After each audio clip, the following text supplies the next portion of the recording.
Britt, your thoughts on the Republican response? Well, you see there what you see every time with these things. The speaker for the opposition is always at a terrible disadvantage. You've just had the President of the United States, in this case one who is particularly adept at making such speeches, deliver one in the majesty of the House chamber with all the applause and all the trappings that go with it. And then you have some poor guy walk into a room somewhere in front of a microphone and deliver a speech to basically an audience of TV viewers, but nobody there.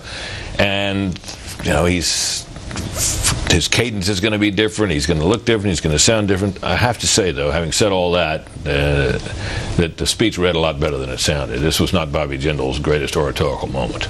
I was going to, as you're giving all that to him at the beginning, I was going to say the delivery was not exactly terrific. And he faces, the Republican Party faces a couple problems. One is the splits within the party, among the governors even, on what to do about the stimulus plan. You have Charlie Crist in Florida and Schwarzenegger in California willing to take the money, happy that it was passed. Schwarzenegger practically begging for it. Practically begging for it, that's right. In contrast to Jindal or Mark Sanford in South Carolina. And the other problem is when he says, you know, the Democrats want to increase dependence on government. They have you go back to that same problem of the dependence that's been created for the financial markets on Washington that was created under the Bush administration. And you have to talk about that and get beyond that. Charles.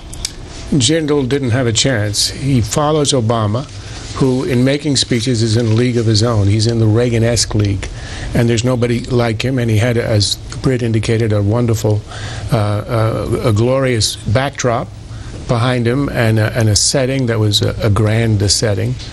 Jindal can only make the case, which right now is not going to be a ringing and popular one, but I think in time it might be, of Republicans being the Grinches here at the big spending giveaway.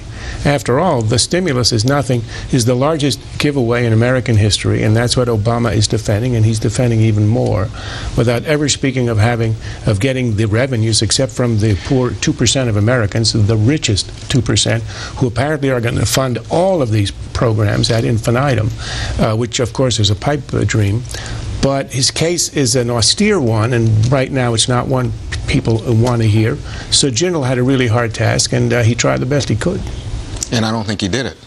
You know, I think he had a really poor performance tonight, sorry to say, but it just came off as amateurish, and even the tempo in which he spoke seemed like sing-song, and he was telling stories that seemed very simplistic and almost childish.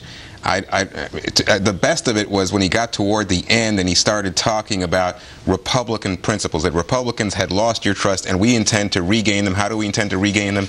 By the very principles that are at the base, the heart of the Republican Party. At least that I could get some traction with. But in historic terms, you know, he's not with the Bill Clinton responding to Ronald Reagan, which set Clinton on his path, or he's not with Jim Webb of Virginia. He's more in the line with Tim Kaine of Virginia, or Harry Reid or Nancy Pelosi, who gave sort of lackluster pro forma presentations. This was not the best of the young man from Louisiana. Joining